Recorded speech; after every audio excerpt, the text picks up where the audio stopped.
Assalamualaikum, வணக்கம், ஐபோவன், welcome to CGC talk show. This is me Fathima Rinosa. இலங்கையினுடைய வரலாற்றிலேயே இன்னைய நாள் ஒரு முத்திரை பதித்த நாள் அப்படின்னு சொல்லிட்டு நான் சொல்லல. இலங்கையினுடைய போலீஸ் அதிபர் சட்டத்தரணி பிரியந்த வீரசூரிய அவங்க சொல்லியிருக்காங்க. அரசாங்க தகவல் திணைக்களத்தில் இன்னைக்கு ஒரு பிரஸ் மீட் நடந்தது. எதுக்காக நடந்திருக்கும் இன்னைக்கு பிரேக்கிங் நியூஸே அதுதான். அப்படியே ரணில் விக்ரமசிங்க அவனுடைய அரெஸ்ட், அவர் ஹாஸ்பிட்டல் ஐசியூல இருக்கார் அப்படிங்கிற செய்தியை தாண்டி பரபரப்பாக பேசப்பட்ட ஒரு மிகப்பெரிய செய்தி அப்படின்னு சொல்லலாம். அதாவது இலங்கையினுடைய இந்த வருஷம் பார்த்தீங்கன்னா கணக்கெடுப்பின்படி இந்த வருஷத்துல இதுவரைக்குமே 87 துப்பாக்கி சூட்டு சம்பவங்கள் நடந்திருக்கு. அந்த துப்பாக்கி சூட்டு சம்பவத்துல 47 பேர் உயிரிழந்திருக்காங்க. கிட்டத்தட்ட 50 பேர் வரைக்கும் காயமடைஞ்சிருக்காங்க. இதுல 67 துப்பாக்கி சூட்டு சம்பவங்கள் இந்த கேங்ஸ்டர்களுக்கு இடையில நடைபெற்றது அப்படின்னு கூட பொதுமக்கள் பாதுகாப்பு அமைச்சர் இன்னைக்கு சொன்னது. இதுக்கு பின்னாடி என்ன அப்படின்னு பாத்தீங்கன்னா, இலங்கையினுடைய இந்த வருஷ கால பகுதியில அதிகமான துப்பாக்கி சூட்டு சம்பவங்கள் நடந்த மாதம் பிப்ரவரி மாதம் தான். உங்க எல்லாருக்குமே தெரியும். பிப்ரவரி 18ஆம் தேதி மீகசாரே கஜ்ஜா அப்படிங்கிற ஒருத்தர் மித்தனியில துப்பாக்கி சூட்டு சம்பவத்துல நைட் டைம்ல அவருடைய மகன் மட்டும் சுட்டுக் கொல்லப்பட்டாங்க.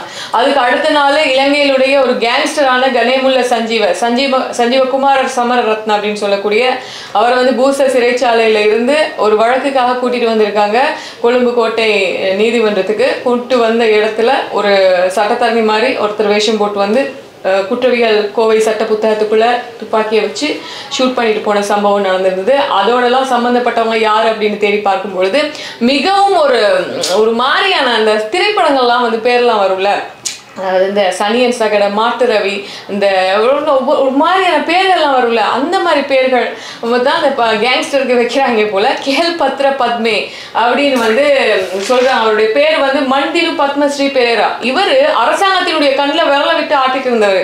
அண்மையில கூட ஒரு யூடியூப் சேனலுக்கு இன்டர்வியூ பண்ணார் அப்படிங்கிற விஷயங்கள்லாம் இருந்தது. நெத்தில சிந்தூர் வச்சிருப்பாரு. ஸோ அந்த ஒரு பார்த்தா ஆமா ஒரு ஹிந்திக்கார மனுஷன் மாதிரி இருப்பாரு. இவரை ரொம்ப நாளா தேடிட்டு இருந்தாங்க. ஏன் தேடிட்டு இருந்தாங்க அப்படின்னு பார்க்கும்பொழுது, இவரு தான் அந்த கணேமுல்ல சஞ்சீவை கோர்ட்ல வச்சு போட்டு தள்ளுறதுக்கு துபாயில இருந்து ஹெல்ப் பண்ணாரு அப்படிங்கிற ஒரு விஷயம்.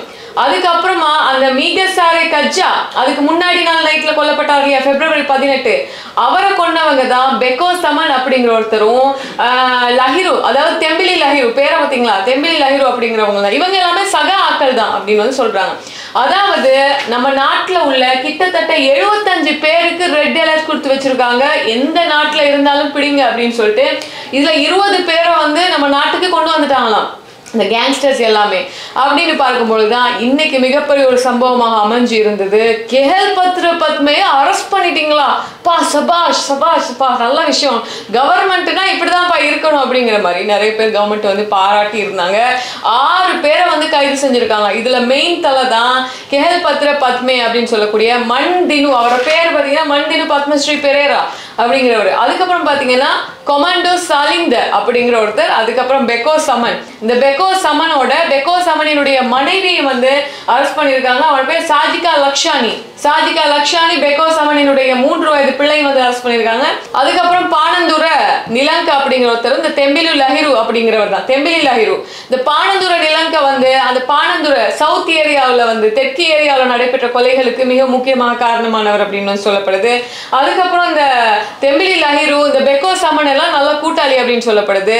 இப்படி இவங்களுக்குரிய ஒரு மிகப்பெரிய ஒரு கேங்ஸ்டர்ஸ் எல்லாமே அண்மையில இவங்களை பிடிக்கிறதுக்காகவே ஒரு டீமை ஸ்ரீலங்கால இருக்கக்கூடிய பொதுமக்கள் பாதுகாப்பு அமைச்சு அனுப்பி வச்சிருக்காங்க அப்படிங்கிற கதையெல்லாம் இருந்தது. இவங்க அரெஸ்ட் பண்ணப்பட்டாங்க அப்படிங்கிற ரூமர்ஸ் எல்லாம் கிளம்பி இருந்தது. ஆனால் இன்னைக்கு உத்தியோகபூர்வமாக இன்னைக்கு காலையில இந்தோனேஷியாவில் இருக்கக்கூடிய ஜகார்த்தாவில் உள்ள போலீசாரால கண்டுபிடிச்சிருக்காங்க. அதாவது என்னன்னா, இங்க இருந்து ஒரு ஸ்பெஷல் டீம் அனுப்பியிருக்காங்க.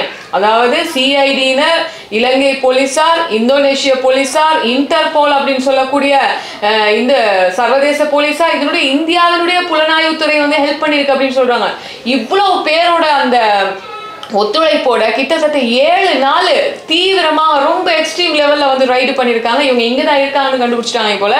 அதுக்கப்புறம் இன்னைக்கு காலையில ஒரு குடியிருப்பு அபார்ட்மெண்ட்ல இவங்க இருந்து இன்னொரு குடியிருப்புக்கு மாறுற டைம்ல பிடிச்சிருக்காங்க. பிடிச்ச உடனே என்ன பண்ணிருக்காங்கன்னா, இந்தோனேஷியா போலீஸாருக்கு அவங்க லஞ்சத்தை கொடுத்துட்டு ஓடிடலான்னு பார்த்திருக்காங்க. முடியாது அப்படின்னு சொல்லிட்டு அரெஸ்ட் பண்ணிட்டாங்க. ஒவ்வொருத்தர மூஞ்சையும் பார்க்கும்போது என்னப்பா பார்க்க பால் கோத்தல் மாதிரி இருக்காங்க. ஆனா நம்ம எல்லாம் அதை பார்த்தாலே கோஷ்டின் அந்த கேங்ஸ்டர்னால அந்த சினிமாக்களை வர மாதிரி முடியெல்லாம் அப்படி அடர்த்தியா வச்சு அதுக்கப்புறம் இங்க ஒரு மார்க் வச்சு இப்படிங்கிறது ஒரு ஸ்டைலிஷா ஒரு மாதிரி ஸ்வாக் பண்ணிட்டு வருவாங்க இல்ல, இந்த அந்த மாதிரியான ஒரு ஒரு அப்பியரன்ஸ்ல தான் அந்த கேங்ஸ்டர்லாம் இருப்பாங்கன்னு நம்ம நினைச்சிட்டு இருக்கோம். பேசுறது நடக்கிறது வாயெல்லாம் அப்படி கருப்பா இருக்கும் அந்த மாதிரி. ஆனா பார்க்க இந்த ஹிந்தி பொடியமார்கள் என்ன சொல்றது நடிகர்கள் மாதிரி இந்த இவங்களை பார்த்தால உள்ள கோஷன் மாதிரி இல்லையே, பார்க்க பாவம் மாதிரி இருக்கு. அந்த மாதிரி ஒரு ரேஞ்சில் இருக்காங்க. 2 பேரும் நீங்க பாத்தீங்கன்னா கழுத்துல பெரிய இந்த புலிப்பல்லு போட்ட மாலை, அதுக்கப்புறம் இந்த பார்க்க கொஞ்சம் ஆஜானுபாகுவா இருக்காங்க. ஆனா அதுல மற்ற கேள்பத்திர பத்மையெல்லாம் பார்த்தா இவன் ரவுடி மாதிரியே இல்லையே, கேங்ஸ்டர் மாதிரியே இல்லையேப்பா, பார்க்க பாவமா இல்ல இருக்கான் அப்படிங்கிற மாதிரி ஒரு தோற்றம் கொண்டவங்க தான். அதை நம்ம நினைச்சிட்டு இருப்போம். இன்னைக்கு நிறைய பேர் இன்னைக்கு மீம்ஸ் அடிச்சு போட்டிருக்காங்க. அவங்க 6 பேரை அங்கே அரெஸ்ட் பண்ணிட்டாங்களா, இன்னும் கொஞ்ச நாள் தான் ஸ்ரீலங்கா கொண்டு வருவாங்களாம். இதுல அந்த கேள்பத்திர பத்மைக்குள்ள போய் நிறைய பேர் ஹார்ட்டின் போட்டு வச்சிருக்காங்க, அழகான ரவுடி அப்படின்னு சொல்லிட்டு. எங்க போய் என்னத்தை சொல்றது, இப்படி இந்த மீம்ஸ் அப்ப சொல்லியிருக்காங்க. நான் சொன்னதுதான், நாங்க பார்த்தாலே அப்படின்னு நினைச்சிட்டு இருக்கிறது வேற மாதிரி. ஆனா ரியல் பார்த்தாலே இப்படி இவ்வளோ டீசெண்டா டிசிப்ளினா ட்ரெஸ் பண்ணி அழகா இருக்காங்களே அப்படிங்கிற மாதிரி தான் இங்க உள்ள விஷயமாக இருக்கு. ஆனாலும் இது ஒரு பெரிய ஒரு நல்ல விஷயம். அரசாங்க தகவல் திணைக்களத்துல இன்னைக்கு பிரஸ் மீட்டை கூட்டியிருக்காங்க. பொதுமக்கள் பாதுகாப்பு அமைச்சர் ஆனந்த் விஜயபால் அவர்கள், பொதுமக்கள் பாதுகாப்பு அமைச்சினுடைய செயலாளர் ரவி செனவிரத்னா அவர்கள், போலீஸ் மா அதிபர் பிரியந்த வீரசூரி அவர்கள், இவங்கெல்லாம் சொல்லியிருக்காங்க. என்ன விஷயம்னா, ஒரு விஷயத்தை நீங்க புரிஞ்சுக்கங்க, இது வரைக்குமே நம்ம நாட்டுல பொலிட்டீஷியன்ஸோட சேர்ந்து ஒரு கூட்டு முயற்சியாக தான், அதாவது எல்லாம் சேர்ந்து தான் என்ன பண்ணாங்கன்னா அந்த கஞ்சா அது இதெல்லாம் கடத்திட்டு இருந்தாங்க, கேங்ஸ்டர்கள் செயல்பட்டு இருந்தாங்க. ஏன்னா நம்ம கூட இலங்கையினுடைய அதிவேத ஜனாதிபதி அனுர்குமார் திசாநாயக் அவர்கள் தேர்தல் மேடைகள்ல வந்து ஒரு டாபிக்கே கொடுத்திருந்தார், ஒரு சாப்டரே வந்து கொடுத்திருந்தாரு. அந்த டைம்ல ஜே.ஆர். ஜெயவர்தன கால, பிரேமதாச காலத்துல இருந்து, சந்திரிகா காலத்துல இருந்து, மஹிந்த காலத்துல இருந்து, கோட்டாபய காலத்துல இருந்து யார் யார் கேங்ஸ்டர் எந்த ஆட்சியாளர்கள் கைக்குள்ள வச்சிருந்தாங்கன்றத அவங்க வந்து சொல்லியிருந்தாங்க.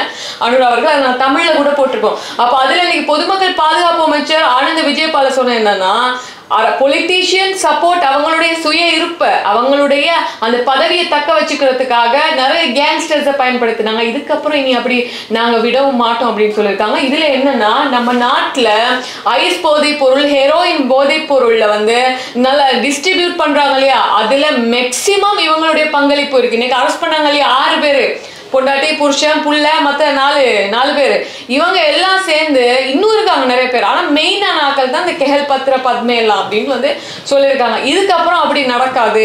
போலீசியை කිසිදු තරතිරමක් නොබලා සියලු දෙනා නීතියට යටත් நீதிய கிரியாத்மக වෙන රටක් බවට අපි මේ රට පත් කරනවා. அதோட என்னன்னா, இப்போ போலீசார் வந்து ரொம்ப ஃப்ரீடமா ஒர்க் பண்ணிட்டு இருக்காங்க, யாரினுடைய தலையீடும் இருக்காது. ஆனா இன்னொரு விஷயம் அவர் சொன்னார், பொதுமக்கள் பாதுகாப்பு அமைச்சர், இந்த கேங்ஸ்டர் கூட யாரு லிங்க்ல இருக்காங்களோ, எந்தெந்த பொலிட்டீஷியன்ஸ் இருக்காங்களோ அவங்களையும் தூக்கி நாங்க வந்து உள்ள போடுவோம் அப்படிங்கிறது. இது ஒரு நல்ல விஷயம். எனக்கு தெரிஞ்சு என்னன்னா, இந்த கவர்மெண்ட் வந்ததுக்கு அப்புறமா கிளீன் ஸ்ரீலங்கா அப்படிங்கிற பேர்ல பல நல்ல விஷயங்கள் வந்து செஞ்சிட்டு இருக்காங்க. அதோட மேக்சிமம் 87 துப்பாக்கி சூட்டு சம்பவங்கள்ல உயிரிழந்தவங்கள்ல பாதி பேரோட கதை எப்படி தெரியுமா இருக்கு, கஞ்சா விற்கிறவங்க, ஐஸ் விற்கிறவங்க, போதைப் பொருள் கடத்தலோட சம்பந்தப்பட்டவங்க யாரும் நல்லவங்க இல்ல. ஒரு காலையில கோயிலுக்கு போய் காலையில பன்சலை போய் பக்திமானா இருந்து பழமாகி முத்தின பழமாகி இருந்து ரொம்ப ஆன்மீகத்துல ஸ்பிரிச்சுவலா ஈடுபட்டு இருந்த யாருமே இங்க வந்து இறக்கல. எல்லாத்தினுடைய பேக்ரவுண்ட் செக் பண்ணி பார்க்கும் பொழுது ஐஸ் போதை பொருள் கடத்துறது, கஞ்சா கடத்துறது, குஷி கடத்துறது, இப்படியான ஹிஸ்டோரி உள்ளவங்க தான். அப்ப என்ன அப்படின்னா, இந்த மாதிரியான ஆட்கள் இருக்காங்க இல்லையா, அந்த கேள்பத்திர பத்மே, கொமாண்டோ சாலிந்த, அப்புறம் அந்த தெம்பிலி லஹீர், இந்த மாதிரியான ஆட்கள் தான் வெளிநாடுகள்ல இருந்து இங்க ஒரு கேங்க வச்சு அங்க இருந்து போதைப் பொருட்களை இங்க அனுப்பி டிஸ்ட்ரிபியூட் பண்றதுல ரொம்ப முக்கியமான ஆட்களாக இருக்காங்க. அப்போ பொதுமக்கள் பாதுகாப்பு அமைச்சர்கள் வந்து இது வந்து ரொம்ப ஜோக்கா தான் பார்க்கப்பட்டுச்சு இவ்வளவு நாள். நம்ம ஒரு 2 மந்த் முன்னாடி இந்த மாதிரி செய்திகளை வந்து எடுத்தோம்னா, இலங்கையில இருந்து ஒரு சிறப்பான டீம் வந்து இந்தோனேஷியாவுக்கு போயிருக்காங்க இவங்களை வந்து பிடிக்கிறதுக்காக. ரொம்ப காலமா வந்து ட்ரை பண்ணியிருக்காங்க. பட் இந்த லாஸ்ட் 7 டேஸ் பாத்தீங்கன்னா ரொம்ப தீவிரமான ஒரு ரைடு போயிருக்காங்க இவங்களை பிடிக்கிறதுக்காக. ஏன்னா ஏதோ ஒண்ணு வச்சு, ஏதோ ஒரு சிக்னலை வச்சு இவங்க இங்கதான் இருக்காங்கன்றது இவங்க பிடிச்சிட்டாங்க.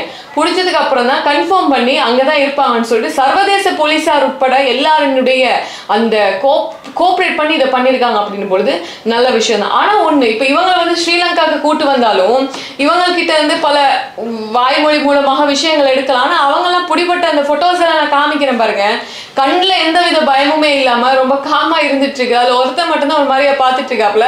மத்தது எல்லாமே இந்த கேள்பத்திர பத்மே எல்லாம் என்னது ஒரு சிரிச்சுட்டு பாத்துட்டு இருக்க மாதிரி, எங்களை பிடிச்சி என்னதான் பண்ண முடியுங்க அப்படிங்கிற மாதிரி ஒரு மைண்ட் செட்ல இருக்கிற மாதிரி தான் இதுல இருக்கு. இதுல இன்னைக்கு இது ரொம்ப பிரேக்கிங் நியூஸா பேசப்பட்ட ஒரு விஷயமாக இருக்கு. நல்ல விஷயம். இதுக்கு பின்னாடி எந்தெந்த பொலிட்டீஷியன்ஸ் இருக்காங்க, யார் யார் கஞ்சா கடத்துறாங்க, யார் யார் பாராளுமன்ற உறுப்பினர்ன்ற பேர்ல குடு கடத்தி இங்க கொண்டு பிசினஸ் பண்றாங்க, எந்த ஒரு பொலிட்டீஷியனுடைய சப்போர்ட்ஸ் இல்லாம ஒரு ஊருக்குள்ளேயோ ஏரியாக்குள்ளேயோ கஞ்சா பிசினஸ் பண்ணவே முடியாது அப்படிங்கிறது இங்க உண்மையான விஷயமா இருக்கு. அப்படிப்பட்ட ஆட்களை பிடிக்கும் பொழுதுதான் இவங்க பின்னாடி யார் இருக்காங்க அப்படிங்கிறது வந்து அறிஞ்சிக்க முடியுங்கிறது தான் இன்னைக்கு வந்து பொதுமக்கள் பாதுகாப்பு அமைச்சர் சொன்ன விஷயமாக இருக்கு. இந்த விஷயம் வந்து போயிட்டு இருக்கு. இன்னொரு சில நாட்கள்ல கைது செய்யப்பட்டவர்கள் இலங்கைக்கு அழைத்து வரப்படுவார்கள் அப்படின்னு வந்து சொல்லப்படுது. அண்மையில கூட இந்த வலஸ்கட்டா அப்படிங்கிற ஒருத்தர் வந்து பேர்கள்லாம் பாருங்க, ஹரக்கட்டா வலஸ்கட்டா, என்னடா இது அப்படிங்கிற மாதிரி இருக்கு. நல்லா பேர் வச்சிருக்காங்க. அந்த கேங்ஸ்டருக்குரிய பேர் தான் ஆக்கல் கேங்ஸ்டர் மாதிரி இல்லாத இங்க உள்ள உண்மையான விஷயமா இருக்கு. இது அப்படியே இருக்க முன்னாள் ஜனாதிபதி ரணில் விக்ரமசிங்க அவர்கள் தொடர்ந்தும் ஐசியூல தான் அனுமதிக்கப்பட்டு வந்துட்டு இருக்காங்க அப்படின்னு வந்து சொல்லப்படுது. இன்னைக்கு நேஷனல் ஹாஸ்பிட்டலினுடைய பிரதிபலிப்பாளர் டாக்டர் ருக்ஷான் பெல்லனகே வந்து சுதா அவர்களுடைய சுதா அவர்களுடைய சேனலுக்கு வந்து இன்டர்வியூ கொடுத்துருந்தாரு. அப்போ சுதா அவர்கள் வந்து மாறி மாறி கேட்கிறாரு, இல்ல நீங்க வந்து அவங்களுக்கு சார்பா செயல்படுறீங்க அப்படின்னு நான் கேள்விப்பட்டேன், மருத்துவ அறிக்கைகள்லாம் கொடுத்தீங்களாமே அப்படின்னு.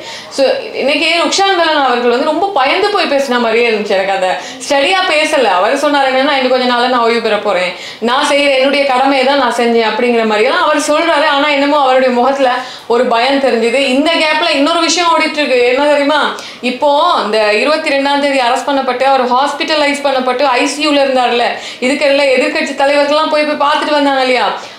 ரணில் விக்ரமசிங்க அவருடைய மனைவி பேராசிரியர் மைத்ரி விக்ரமசிங்க அவர்களும் இலங்கையினுடைய பிரதமர் அரணி அமரசூரி அவர்களும் அதிகாலை நேரத்தில் போய் பார்த்து 2 hours தான் இன்னும் பார்த்து பேசிட்டு வந்ததாக ஒரு கதை வந்து மெயின் நியூஸாக அடிச்சிருந்தாங்க. அது வந்து பிழை அப்படின்னு சொல்லிட்டு பிரதமர் அலுவலகம் வந்து அதை வந்து மறுத்திருந்தாங்க. இப்போ என்ன பிரச்சனைனா, பிரதமர் சைட்ல சொல்லியிருக்காங்க, உங்களுக்கு முடிஞ்சதுன்னா ஆதாரத்தோட நிரூபிங்க, நான் வந்தேன் அப்படின்னு சொல்லிட்டு. ஆனால் ஊடகம் வந்து ரொம்ப ஸ்டடியா இருக்கு, இல்லை பிரதமர் போனாங்க ரணில் விக்ரமசிங்க அவர்களை பார்ப்பதற்கு அப்படின்னு சொல்லிட்டு. இப்போ இந்த கேஸ் வந்து சிஐடி வரைக்கும் போயிருக்குங்க. அதுக்கப்புறம் நீங்க பாத்தீங்கன்னா இந்த விஷயத்தை வந்து ஹரிணி மற்றும் அவரது பாதுகாப்பு உத்தியோகத்தர்கள் வாக்குமூலங்களை எடுங்கன்னு சொல்லிட்டு மாளிகை நீதவான் சிஐடியினருக்கு வந்து உத்தரவிட்டிருக்காங்க. அது மாத்திரம் இல்லாம நேஷனல் ஹாஸ்பிட்டல் ரணில் விக்ரமசிங்க அவர்கள் அனுமதிக்கப்பட்ட பகுதியில் உள்ள சிசிடிவி காணொலிகள், அந்த மெயின் கேட் ஏரியா, நுழைவாயில் ஏரியாவில் இருக்கக்கூடிய சிசிடிவி ஃபுட்டேஜ் எல்லாம் செக் பண்ணுங்க அப்படிங்கிற மாதிரி சொல்லியிருக்காங்க. எனக்கு தெரிஞ்சு பிரைம் மினிஸ்டர் போயிருக்க வாய்ப்பு இல்லை. ஆனா போகாம எப்படி இவங்க ஒரு செய்தியா வந்து போட்டாங்க அப்படிங்கறதான் இங்க மிகப்பெரிய விஷயமாக இருக்கு. அதோட செம்மணி மனித புதைகுழிகள் வந்து தொடர்ந்து பேசப்பட்டு வந்துட்டு இருக்கு. 2ஆம் கட்ட நடவடிக்கைகளும் 36வது நாட்களாக தொடர்ந்தும் தோண்டப்பட்டு வந்துட்டு இருக்கு. இது வரைக்குமே 177 எண்புக்கூடுகள் வந்து அடையாளம் காணப்பட்டிருக்கு. 164 எண்புக்கூடுகள் வந்து அகழ்ந்தெடுக்கப்பட்டிருக்கு. இலங்கையில கண்டுபிடிக்கப்பட்ட மிகப்பெரிய மனித புதைகுழிகள்ல 2வது இடத்தை வந்து செம்மணி வந்து பிடிச்சிருக்கு அப்படிங்கிறது ஒரு மிக முக்கியமான விஷயமாக இருக்கு. அதோட வந்து இந்த ரணில் விக்ரமசிங்க அவர்களுக்கு பெயில் கொடுக்குற டைம்ல அவங்க ஒரு போலீஸாரை வந்து அந்த ஆர்ப்பாட்டத்துல தாக்கினாங்க இல்லையா, அவங்களை வந்து அரெஸ்ட் பண்ணலையான்னு நேத்து வந்து கீழே வந்து கேட்டிருந்தீங்க. இன்னைக்கு தான் அரெஸ்ட் பண்ணியிருக்காங்கன்னு சொல்லப்படுது. அதாவது நாகோட பகுதியை சேர்ந்த தனுஷ்க ஹெட்டியாராச்சி அப்படின்னு சொல்றாங்க. 52 வயசா. இவர் முன்னாள் மாநகர சபை உறுப்பினர் தான். இவர் வந்து அரெஸ்ட் பண்ணி 8ஆம் தேதி வரைக்குமே ரிமாண்ட் பண்ணி வச்சிருக்காங்க அப்படிங்கிறது தான் உண்மையான விஷயம். ஷார்ட்டா இன்னைக்கு சில செய்திகளை வந்து கொண்டு வந்திருக்கேன். இன்ஷா அல்லாஹ் இன்னொரு வீடியோல சந்திக்கிறேன். Good night.